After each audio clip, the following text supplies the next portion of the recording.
Hi, on today's Tunisian Tuesday, we are going to do a Tunisian simple stitch cross stitch. This can sometimes be called the crossover stitch, and there are two variants to doing it. Both you need to have even numbered stitches. So let's get started with it. All right, the first one I've chained 10 and picked up those stitches for the foundation row. And the next, for the crossover stitch, you're going to skip this first bar here, go into this second bar, pick up a stitch. Now you want to keep it pretty loose because you're crossing over. Then you will go back to the stitch you skipped and pick up a stitch. Remember to keep them loose. Skip this stitch, go to the next, pull up a loop, keep it loose, go into the one you skipped, pull up a loop, get some more yarn here.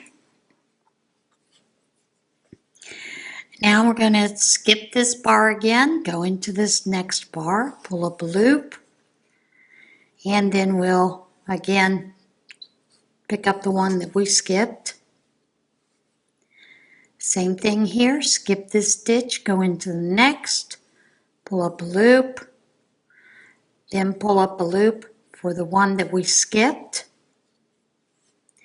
And then in those last two, we'll go through the two like we normally do for that nice neat edge and pull up a loop.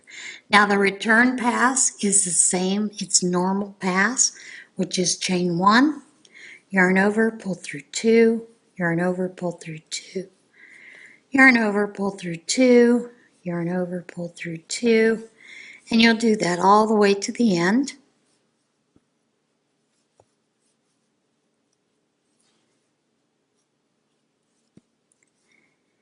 Now in this first one, you're going to continue, if you choose this one pattern, you're going to continue by skipping the first, going into the second, pulling up a loop, then going into that loop you skipped, pull up a loop, again skip the next bar, go into that one, pull up a loop, then go back to that bar you skipped, pull up a loop, skip the next, pull up a loop, go into the one you skipped, pull up a loop, skip the next, pull up a loop, go back into that one you skipped, pull up that loop, and then go into the last two like normal.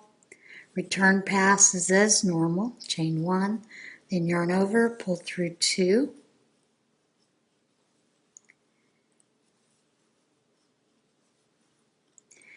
and you can repeat this pattern for as long as your project is, whatever you choose. And what you're going to see is you have that nice little bit of a cross stitch. There makes a different little pattern to it. The back is unremarkable.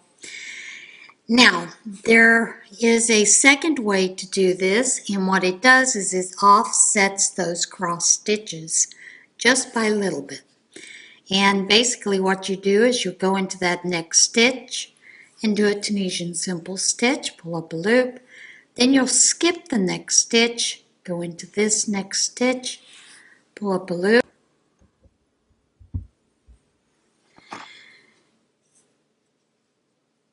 Okay, so battery died, so I changed the battery.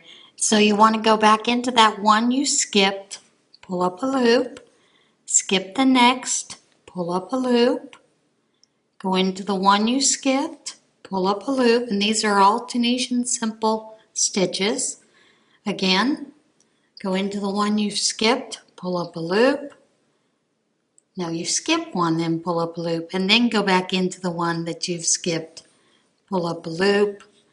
And then we've got this last two stitches. You can't cross over, so you'll just do a Tunisian simple stitch, and then you'll go into the last two bars like normal. Of course, your return passes as normal, chain 1, yarn over, pull through 2, yarn over, pull through 2, all the way across to the end. Now for this staggered cross stitch, you're actually going to do 2 rows. And so here is the first row that you would repeat, because we're going to repeat that a little bit. You would skip this stitch, go into this next one, pull up a loop, come back into the stitch you skipped, pull up a loop, then skip the next, pull up a loop, go into the one you skipped, pull up that loop, skip this next, Tunisian and simple stitch in the next stitch, pull up a loop, then go back and pick up the one that you skipped.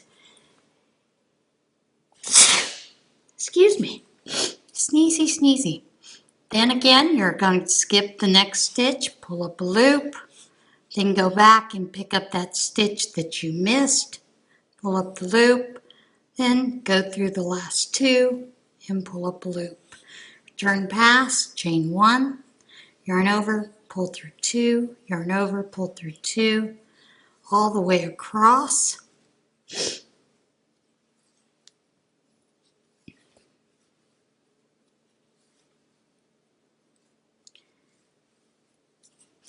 Now, you need to, for this one pattern, is you do need to follow what you did before, which the second row would be Tunisian simple stitch in the next stitch, then skip the next stitch, Tunisian simple stitch, pull up a loop, then go back and pick up that one you skipped, pull up a loop, skip the next stitch, Tunisian simple in this next one, then go back, started to yarn over, go back, Tunisian simple stitch in the stitch you skipped, pull up a loop, skip the next, Tunisian simple stitch in that, then go back, pick up that stitch you skipped, Tunisian simple stitch, and then again we've got to the end here where we've got 2 stitches left, so we're going to do a Tunisian simple stitch in this one, followed by going through both those on the end for the neat close.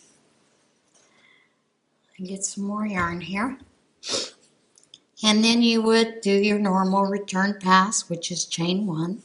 Yarn over, pull through 2, yarn over, pull through 2, yarn over, pull through 2, yarn over, pull through 2. And you would repeat that all the way across to the end.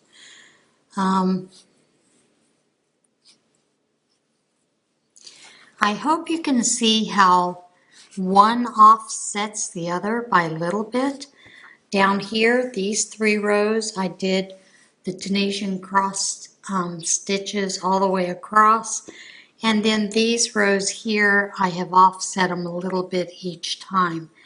They both make a great pattern. It's very interesting to see how they work out. But this is a great stitch to use, you know, for anything that you want to give a little bit of texture to. It adds a different texture. I've even done projects where I've done a lot of the first cross stitch, you know, maybe 20 rows of it, and then done 10 of the offset, just to get a different texture, then gone back to the first one where it is the same row repeat over and over. The second one is you do 1 row the same as you would normally, which would be skipping that first bar and then going into the next, pulling up a stitch, coming back, picking up the stitch, and then the following row you would start, it's 2 row repeat for that second one. And that second row would be Tunisian simple stitch in your first bar, then skip the next bar, pull up your stitch in this very next one, and then go back and pick up the stitch that you skipped. It adds a nice bit of texture, a very interesting look, and yeah, so that is it. I hope you enjoyed this stitch. Hope you guys will give it a try for scarves, for yes, you can even do hats in it. And I know a lot of people, when they do Tunisian, will just make like a rectangle or a square for the hat. You can do it in the round. It's a little bit more finicky in the round, but it can be done in the round as well. And we may adventure out into doing some Tunisian projects in the round in the future. So I hope you're enjoying that, like I said, and I will see you again next week. Bye.